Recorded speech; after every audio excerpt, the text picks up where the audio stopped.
Bismillahirrahmanirrahim. Assalamualaikum warahmatullahi wabarakatuh. Alhamdulillahilladzi arsala rasulahu bil huda wa dinil haq liyudhhirahu 'alad dini kullihi wa kafa billahi syahida. Asyhadu an la ilaha illallah wa asyhadu anna Muhammadan abduhu wa rasuluh. Amma ba'du. Wa qala Allah ta'ala fil Qur'anil Karim, a'udzu billahi minasyaitonir rajim. Ya ayyuhan nasu u'budu rabbakumul ladzi khalaqakum wal ladzina min qablikum la'allakum tattaqun. Al-ayat. Puji dan syukur kehadirat Allah Subhanahu wa taala, yang mana dalam kesempatan ini kita masih diberi kesehatan, diberi kekuatan oleh Allah Subhanahu wa taala, sekalipun dalam situasi ataupun kondisi yang terasa darurat. Tetapi mencoba kita tidak menjadikan kurangnya rasa semangat untuk mencari ilmu. Oleh karena itu, alhamdulillah dalam kesempatan ini kita bisa sedikit membuka mengenai keberadaan mencari ilmu. Insya Allah dalam kesempatan ini Ustadz akan memberikan sebuah tema untuk kalian, yaitu syurutul ibadah. Artinya syarat-syarat ibadah, atau lengkapnya syarat-syarat supaya ibadah kita diterima oleh Allah Subhanahu wa taala. Dengan tema tersebut tentunya sebagai bentuk ukuran dari apa yang kita mau dibahas saat ini, Ustadz memberikan sebuah muqaddimah yang Ustadz tadi katakan, dibacakan dalam Quran surat Al-Baqarah ayat 21. Di sana disebutkan bahwa seluruh manusia yang ada di dunia ini diwajibkan untuk beribadah kepadanya, diwajibkan untuk menyembah kepadanya. Seruan ibadah tersebut tentunya adalah masih umum. Artinya bahwa semua manusia yang ada di dunia ini dianjurkan, diwajibkan untuk melakukan ibadah kepada Allah Subhanahu wa taala. Artinya bahwa ibadah tersebut merupakan sebuah kewajiban yang harus kita wujudkan sebagai hamba terhadap Kholiknya. Banyak orang yang melakukan peribadahan sejak dia balik sampai beberapa tahun, tetapi belum tentu apa yang dilakukan di dalam beribadah tersebut itu adalah memenuhi persyaratan apakah ibadah tersebut diterima ataupun tidak. Nah, dalam masalah ini kita mencoba bahwa bagaimana menjadikan sebuah ibadah kita itu betul-betul ibadah yang diterima oleh Allah Subhanahu wa taala. Dalam masalah ini ada 3 cara, ada 3 syarat agar supaya ibadah kita diterima oleh Allah Subhanahu wa taala. Yang pertama itu adalah kita harus mempunyai sebuah keyakinan kepada Allah Subhanahu wa taala, yaitu beriman kepada Allah Subhanahu wa taala. Kalau kita beribadah tetapi tidak diberi sebuah dasar iman kepada Allah, tentunya ibadah tersebut tidak akan diterima. Artinya bahwa pondasi yang paling utama itu adalah tentunya iman yang pertama kali harus kita yakini. Nah, kita tahu mengenai keberadaan apa itu yang disebut dengan iman. Kita belajar mengenai iman dari mulai dasar sampai terakhir mengenai keberimanan, tentunya kita banyak sekali mendengar, membahas, membaca. Apalagi kalian selama ini di pesantren tentu akan sangat tidak asing lagi mengenai keberadaan konsep iman. Hanya sekedar mengingat saja bahwa yang disebut dengan iman itu adalah secara ringkas percaya. Yang dimaksud percaya adalah percaya kepada Allah. Itu secara bahasa. Adapun secara istilah yang disebut dengan iman itu adalah tasdikun bil qalbi wa iqrarun bil lisan wa amalun bil arkan. Yang disebut dengan iman itu adalah membenarkan di dalam hati. Wa iqrarun bil lisan, mengikrarkan dengan kedua lisan, wa amalun bil arkan, dan mengamalkan dengan anggota badan. Dari ketiga kata tersebut itu menjadi sebuah satu kesatuan yang harus berada pada jiwa kepribadian seorang yang beriman kepada Allah Subhanahu wa taala. Seseorang itu tidak bisa dikatakan iman kalau memang dia hanya pengakuan saja. Tasdikun bil qalbi saja tidak bisa. Melainkan ya harus dilengkapi. Kalau kita membenarkan di dalam hati, maka harus mengucapkan dengan lisan kita. Apa yang kita ucapkan? Yaitu dua kalimat syahadat.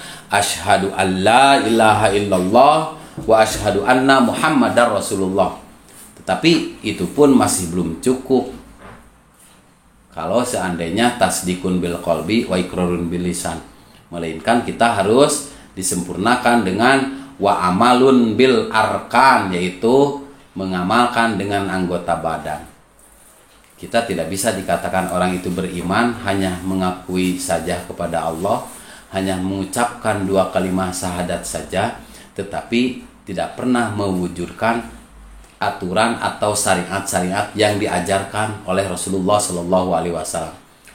Di antaranya yang kita kenal dengan istilah rukun Islam. Rukun Islam yang kita tahu itu adalah ada 5. Itu pertama syahadat, 2 sholat, 3 zakat, 4 saum, 5 ibadah haji. Itu merupakan sebuah kewajiban sebagai bentuk wujud orang itu beriman kepada Allah. Jadi yang disebut dengan iman itu adalah kita percaya kepada Allah, bahwa Allah itu adalah satu-satunya zat yang wajib kita sembah. Dan kita pun mengakui bahwa Nabi Muhammad SAW itu adalah sebagai utusannya yang wajib kita ikuti dari ajaran-ajarannya, yang kita terima dari hadis-hadisnya. Bahwa yang disebut dengan kita melakukan sebuah ibadah itu tentunya adalah harus sesuai dengan tuntunan-tuntunan Rasulullah SAW. Itu yang pertama, bahwa syarat untuk diterimanya ibadah itu adalah kita harus beriman kepada Allah Subhanahu wa taala. Berikutnya, syarat ibadah supaya diterima oleh Allah Subhanahu wa taala adalah ikhlas. Ikhlas itu apa? Tulus hati. Melakukan sebuah pekerjaan yang semata-mata muncul dengan sendirinya, tidak ada unsur pemaksaan, tidak ada unsur perintah sampai kita melakukannya sampai berat hati, tidak. Jadi yang disebut dengan ikhlas itu adalah muncul dari hati sanubari dengan sendirinya. Tetapi kita pun harus waspada. Yang disebut dengan ikhlas itu adalah jangan sampai bahwa melakukan ibadah itu dengan diiming-imingi atau dengan ukuran-ukuran ada sebuah pengen dipuji oleh orang lain. Maka kalau seandainya ibadah kita itu ada keinginan untuk dipuji oleh orang lain, maka makna ikhlas yang sesungguhnya itu sudah hilang. Di antara yang memberikan sebuah definisi tentang ikhlas itu adalah tasfiyatul amal min syawaibis syirki, Yang disebut dengan ikhlas itu adalah bersihnya amal, bersihnya perbuatan, bersihnya ibadah, min sawaibis syirki, dari noda-noda kemusyrikan, dari noda-noda syirik, dari noda-noda keinginan untuk dipuji selain Allah Subhanahu wa taala. Itu yang disebut dengan ikhlas.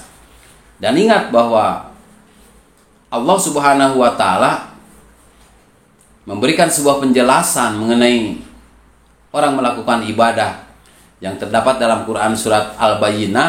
Kata Allah, wa ma umiru illa liya'budullaha mukhlishina lahuddin.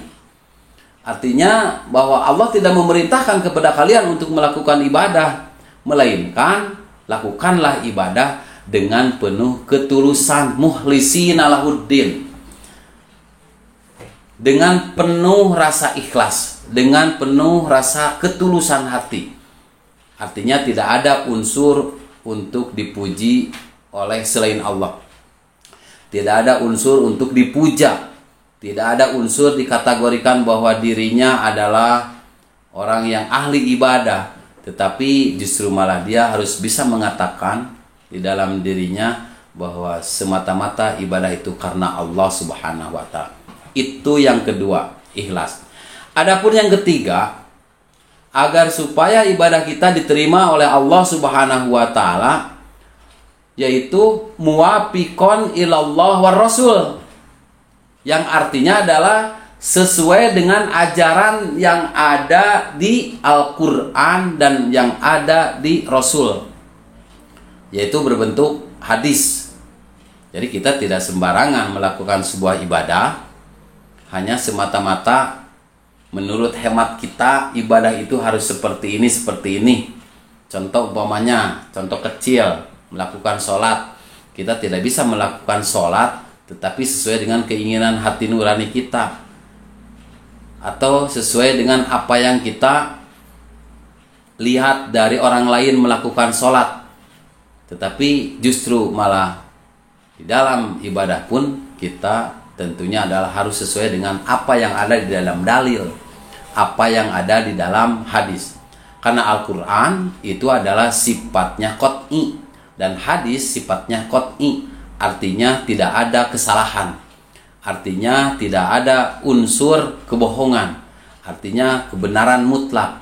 Dan tentunya ibadah pun itu kita dianjurkan untuk betul-betul muwafiqon ilallah war rasul. Nah, anak-anakku sekalian yang saya hormati, banyak orang yang melakukan peribadahan tetapi dengan harapan bahwa ibadahnya itu adalah diterima oleh Allah Subhanahu wa taala, tetapi unsur-unsur atau syarat-syarat yang ketiga ini tidak pernah dimiliki oleh orang tersebut. Maka istilah kita bisa kita katakan yaitu capek gawe teu kapake. Artinya banyak beribadah dari mulai balik sampai puluhan tahun, tetapi ibadahnya tidak diterima. Nah, kita jangan sampai seperti itu. Tapi kita sebagai pelajar tentunya harus bisa memanfaatkan momen-momen, aturan-aturan, syarat-syarat peribadahan tersebut. Itu mungkin yang kita ketahui mengenai keberadaan masalah ibadah. Berikutnya, bahwa ada hadis yang menerangkan kalau seandainya ibadah tersebut sesuai dengan keinginan diri kita sendiri, sesuai dengan nalar atau daya pikir kita sendiri, maka itu tidak bisa dikatakan sebagai ibadah muwafiqon ilallah war rasul. Bagaimana kalau seandainya Ustadz kita melakukan ibadah karena melihat ibu dan ayah kita melakukan ibadah seperti itu? Ya boleh-boleh saja, tetapi harus lebih sempurna kita ya tinggal ditanyakan saja, kenapa ayah kok sholatnya seperti itu? Apakah ayah ini adalah sesuai dengan apa yang ada di Al-Quran atau sesuai dengan apa yang ada di dalam ajaran Rasul? Karena ibadah tanpa sesuai dengan ajaran-ajaran Allah dan Rasul itu bisa diterima, tidak akan bisa diterima. Seperti ada sebuah hadis, man amila amalan laisa alaihi amruna fahuwa raddun. Barang siapa yang melakukan suatu amal atau suatu perbuatan yang tidak ada dasarnya dariku, maka fahuwa raddun, maka ibadahnya ditolak. Itu sekitar segitu. Jadi kita sebagai pelajar harus bisa menjadikan ibadah itu tuh jangan asal melakukan ibadah, melainkan kita harus sesuai dengan apa yang diajarkan oleh Allah dan Rasul. Anak-anak sekalian, akhirnya berakhirlah apa yang kita bahas dalam pertemuan ini, dan kita bisa mengambil sebuah kesimpulan yang sangat sederhana bahwa ibadah itu akan bisa diterima oleh Allah Subhanahu wa taala kalau memang mempunyai 3 syarat. Pertama itu adalah kita harus iman, yang kedua kita itu adalah harus ikhlas, yang ketiga kita adalah harus muwafiqon ilallah war rasul, artinya harus sesuai dengan apa yang ada di Al-Quran dan Al-Hadis. Karena banyak sekali dalil-dalil yang menyebutkan tentang itu. Contoh diantaranya atiullaha wa atiur rasul, taatlah kepada Allah dan taatlah kepada Rasul. Itu artinya Allah dan Rasulnya itu adalah satu paket yang tidak bisa ditinggalkan di dalam kita melakukan sebuah peribadahan. Demikianlah anak-anak yang bisa Ustaz sampaikan pada saat ini. Semoga bisa mengambil berbagai manfaat.